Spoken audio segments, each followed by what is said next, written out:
Hey guys, Jordan here, back with another video for you, and today we're looking at the WASD code keyboard. This is the 88 key version and the UK layout. Now they do a range of different keyboards, including all the different types of mechanical switch. You can also make your own custom layout as well for every key, which is just awesome. I will link all this stuff down below for you to check out.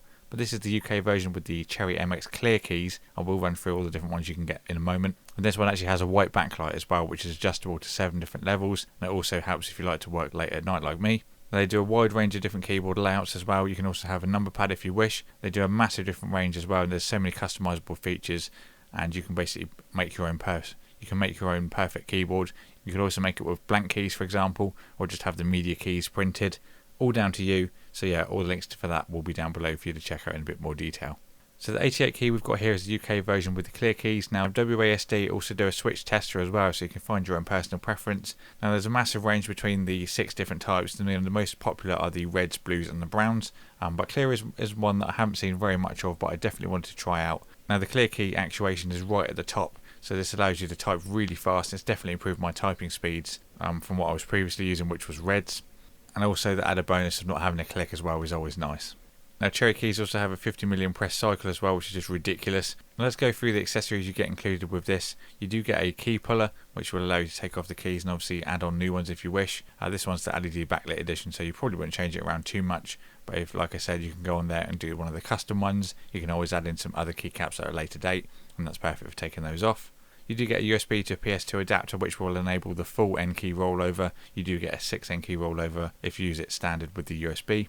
You get a removable cable as well, which I really did like to see. Great if you want to take it to an event, for example. You can pack it away nice and small and not worry about damaging the cable if it was built in, for example. On the back of this keyboard it has a range of switches which enables different functions and also the different layouts. So you could go from QWERTY, Mac, Dvorak and Colmac outputs. And you can also switch the caps locks to control if you wish as well. One of those switches also enables the backlight as well, which we'll go into a little bit later on.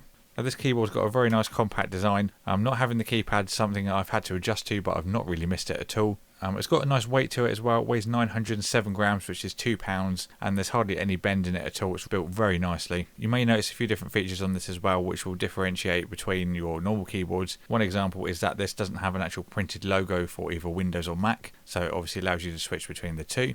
And then the 7-stage of backlight is a really nice thing I like as well. Sometimes I don't like lights and things, they just get kind of annoying.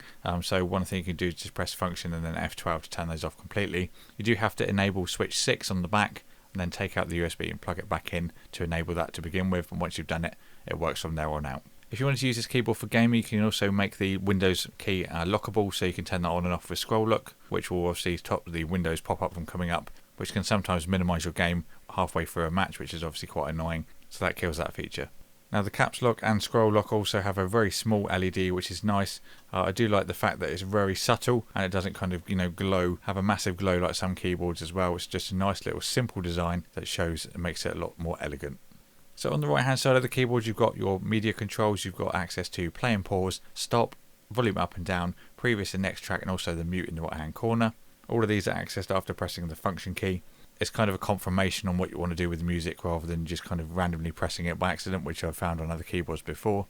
Now the backlight functions just simply uses function and then the F12 and F11 keys. F12 turns it on and off, and then the F11 goes between the 7 different brightness settings. Now for me, generally I use it on the 4th setting, but later at night I like to turn it down to maybe 1 or 2, just so you get a very small glow. Obviously you don't want it so bright late at night. Then if you get a sunny day, I may turn it up a bit more as well. Let's take a look at the back of the keyboard, and there's quite a lot going on, so we'll go through it all. On the top of each side we've got a rubber pad to stop the keyboard slipping on the surface. Also got 2 pads along the bottom there as well. Then we've got our flip out stands. These have a very nice satisfying click as well when you put them out, so you know they're locked in place. Those have rubber pads on as well to stop slipping. And there you can see the 2 different angles you get when you've actually enabled the stands. Personally for me, I did have it raised. I found it a bit more comfortable than having it flat. You can get an optional wrist pad as well if you wanted to add it on. Now for this version you would require the 14-inch one and then the 17 for the ones with the numerical keypads. Now on the back you can see the 6 different switches which will change your configurable keys from QWERTY, Mac, Dvorak and Colmac. Now personally I left it as it was. I did enable the 6th switch and this was purely for the backlight. After that I found it to be perfect as it came. There's a bit of an in-depth look at that user manual do get included so you can read it a bit better. There's all your different layouts and functions. The media keys are really good as well. That's definitely something I do like about this keyboard. It's really nice to just press function, page up and down, work as the volume, which is always good while you're working, playing some music in the background. Here we have our port for the micro USB cable you get included, and they have a really nice cable management system which I really do like. This will enable you to put the cable up to 5 different positions from the keyboard. This is great for cable management, makes it really easy to kind of find a nice configuration for you where the cable comes out. There's how I use the cable for mine, just coming out the right hand side and going down the gap in the desk. It's worked really well. Let's take a better look at the keys that are actually on this keyboard. These are the clears. Now these have a 65cn actuation force, and then you can see the nice white backlight as well. These have a distinct tactile bump, but they don't have a click, and they're very quiet to use as well. And like I said earlier, these are rated at 50 million cycles as well, which is absolutely bonkers. Now here's a quick sound sample so you can hear how they will sound in a real life situation.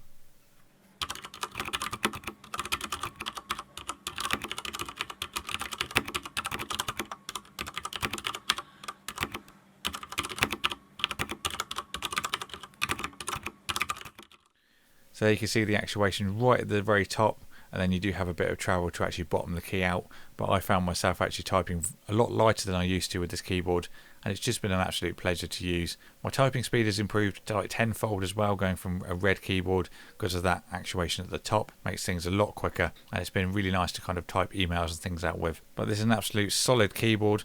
It's been great using this for the last couple of weeks, and I've really got no quibbles with it at all. I would probably like to include the wrist pad, as I did find my fingers get a bit fatigued at times, but that was only after writing really long emails and things like that.